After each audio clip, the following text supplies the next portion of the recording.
여러분 안녕하세요. 송영선입니다.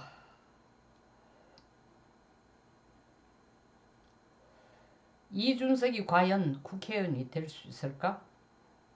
물구나무 서기를 했으라도 국회에 들어가겠다고 했습니다. 최근 정계에서 가장 큰 관심거리가 되고 있는 것이 개혁신당이 어떻게 전개되어 나갈 것인가 하는 것입니다. 개혁신당을 만들기 전까지 또 엄청난 깜짝 쇼를 했고, 지금 6억을 먹튀한 데 대해서 어떻게, 이게 국민의 세금을 가져간 돈인데 어떻게 되돌려서 받아낼 수 있는가, 선관위에서는 방법이 없다고 합니다. 선례도 없다고 합니다. 어쨌든 먼저 이준석이 국회의원이 될 수 있을까 없을까 하는 것을 이준석의 사주로 먼저 한번 분석해 보겠습니다.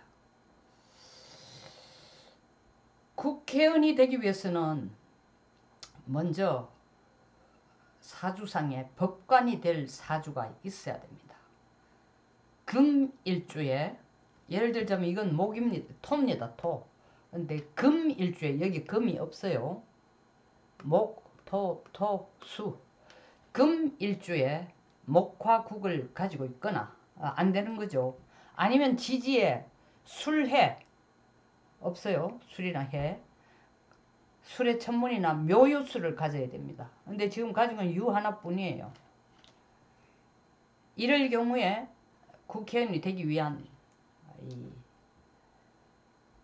일단 국을 가지고 있다고 볼 수 있겠습니다. 그래서 국에서 보면은 국회의원이 되기 어렵다. 그렇다고 국회의원이 안 되는 건 아닙니다. 그럼 두 번째 격을 한번 보겠습니다. 격을. 이준석의 격은 무엇인가?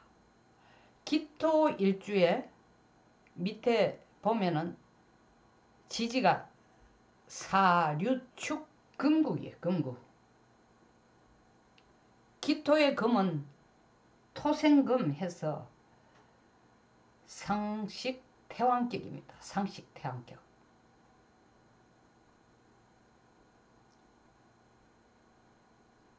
그런데 원래 기본으로 갖고 있는 건 상식 태왕격이에요.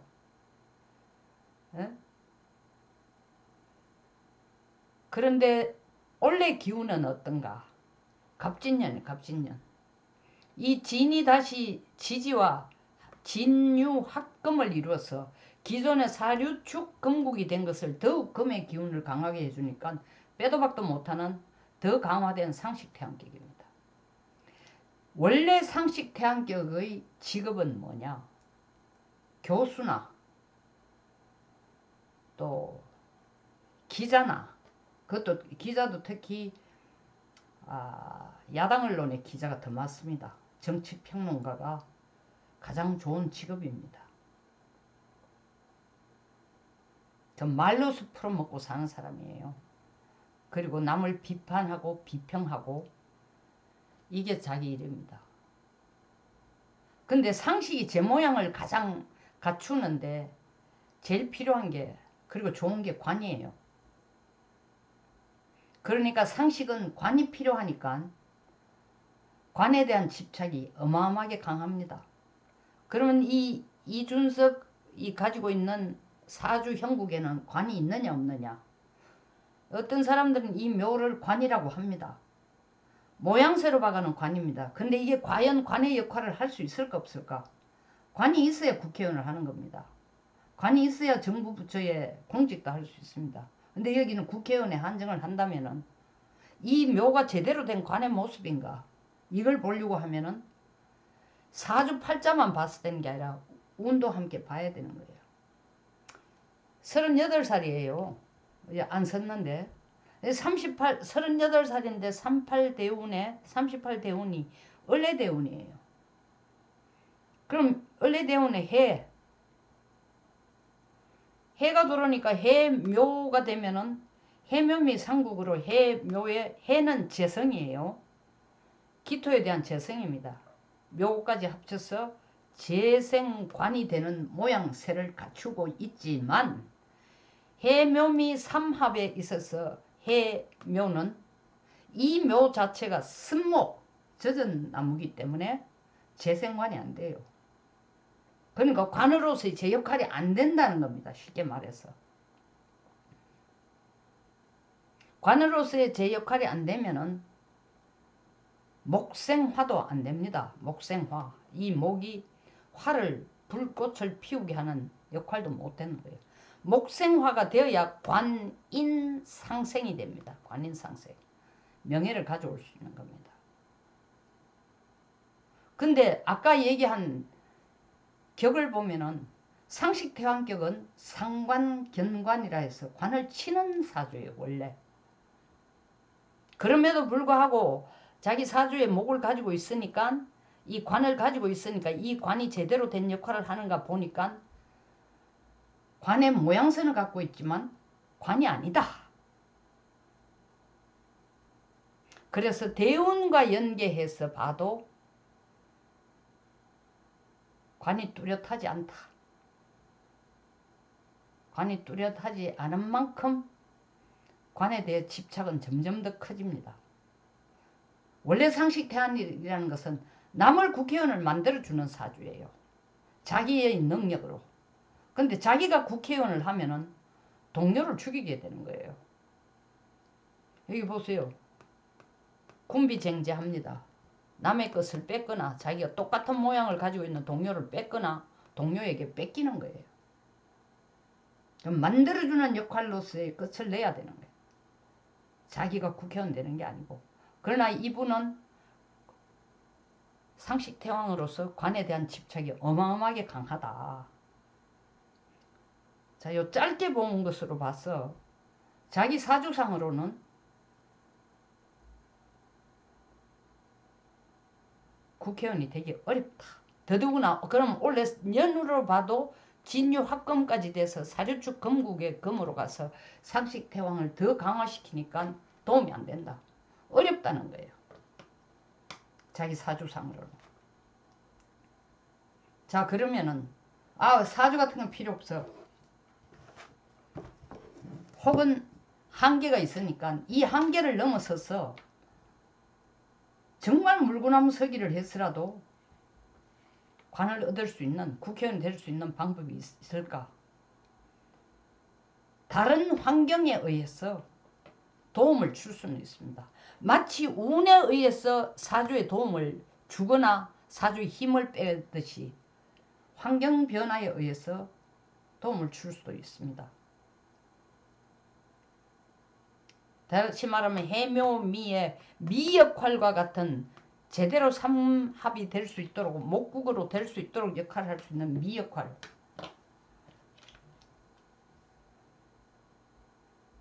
지금 이준석 머릿속에는 어떤 일이 있어도 자기는 비례대표가 돼야 됩니다. 그런데 자기가 임명한 김종인 공관위원장이 시끄럽다. 지역구 나가거라. 대구 가서 출마해라. 아니면 노원병을 가라. 대구 가서 당선될 가능성은 0%입니다. 왜냐하면 이 개혁신당을 만들어 놓고 이낙연 대표하고 합치기 전에 개혁신당이라는 이름으로 당 만들어 놓고 대구에서 가서 국민들 지지율을 여론조사를 한번 해보니 1%가 나왔어요. 1% 지지율. 가능하겠습니까? 불가능이죠. 노원병 3번이나 패배를 한 당입니다. 그리고 거기서 지금 뭐 역할도 안 했어요. 지역에서. 수년간 지역 기반을 닦은 것도 아니고 노원병 쉽지 않습니다. 뭐 쉽지 않은 게 아니라 거의 불가능합니다. 자, 그럼 대구 가서도 안 되고 노원병도 안 되고 그럼 결국 비례대표밖에 없다는 걸 너무나 잘 압니다. 그래서 이준석이 이 당을 만들고 난 뒤에 김종인을 공관위원장으로 가져올 때는 묵시적, 내막적으로는 당신도 비례대표하고 나도 비례대표하고 만약에 꼭 해야 된다면 내가 해야 된다. 이준석을 해야 된다. 김종인은 이 항공모함인 더불어민주당이나 국민의힘을 탄 게 아니고 배를 탄 게 아니고 똑딱선을 탔어요. 개혁신당이라는 아주 조그만 배를 탔습니다. 이때까지 자기 체면과 뭐 위신과 자존심 이런 걸 다 거의 접어두고라도 이 개혁신당에 온 것은 너희들을 위해서 희생하겠다가 아니야.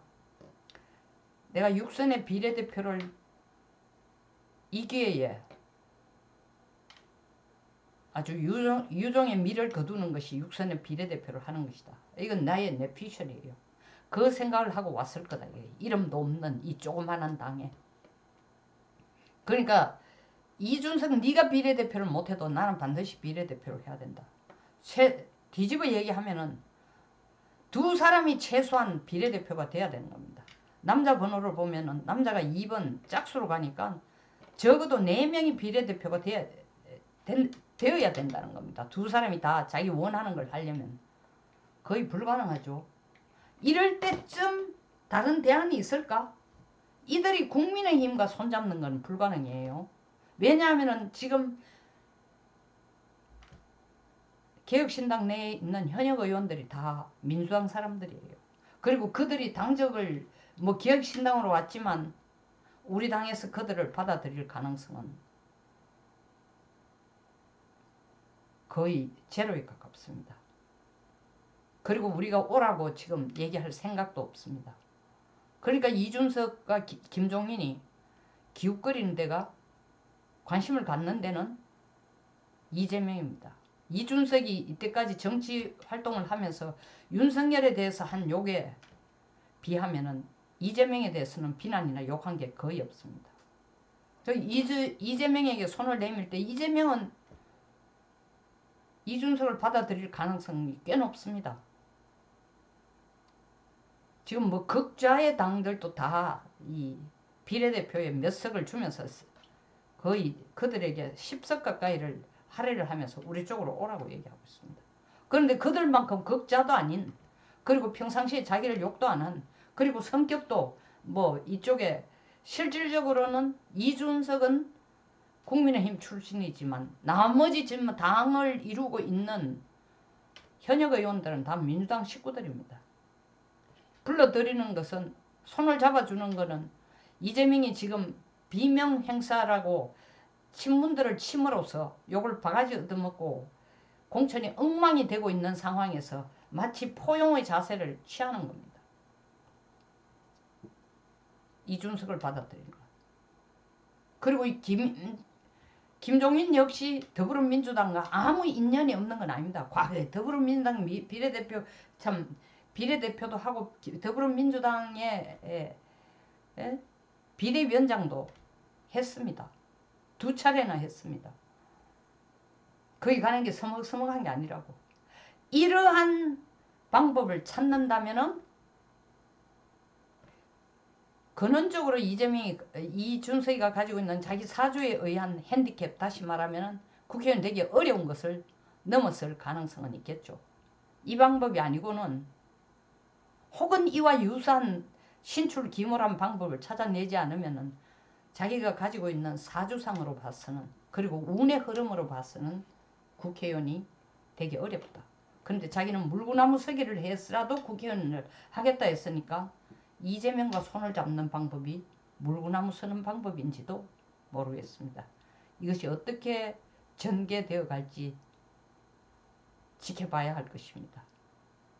이 김종인과 이재명 두 사람의 이준석 두 사람의 개인적인 욕심에 의해서 마치 이재명이 자기의 개인적인 욕심, 불체포 특권, 더 강한 방탄복을 입기 위해서 친명이나 찐명이 아닌 사람은 다 쫓아내고 오직 친명으로 된 당을 만들려고 하는 것이 당을 위한 것도 아니고 국가를 위한 거 아니고 오직 자기 생존만을 위해서인 것처럼, 김종인, 이준석 역시 개혁신당을 위한 게 아니라 오직 자기 두 사람, 혹은 각자 자기 한 사람, 자기만을 위한 이익을 극대화하기, 이익을 채우기 위해서 이 당을 끌어나가는 그런 경우에는 뭐 이념을 넘어서서, 정책을 넘어서서 이 두 사람은, 이재명과 이준석은 손을 잡을 수도 있다는 겁니다.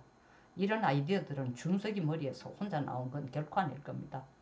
이준석이 말한 것처럼 김종인이 뛰어난 정무 감각을 가지고 있다 했으니까 김종인 공안위원장이 역시 이런 생각을 갖고 있지 않을까. 어떻게 전개되어 나갈 것인지, 그리고 이재명이 싫다고 튀어나온 조홍천, 이원우, 양향자, 양정수, 이들이 다시 이재명이 돌아오라고 할 때에 돌아갈 수 있을지, 그리고 돌아갈 경우에 기존의 자기 지역구에서 민주당 국회의원 후보가 나온 것을 이재명이 깔아앉히고 이들에게 통합된 당으로서 이들에게 개혁신당의 후보들을 그 자리에서 선거에 뛰도록 이 자리를 정리를 제대로 해줄 것인지는 지켜봐야 될 것입니다. 흥미진진한 전개가 기대됩니다. 여기까지 하겠습니다. 송영선의 시사 360 여기서 마치겠습니다. 좋아요와 구독 부탁드리겠습니다.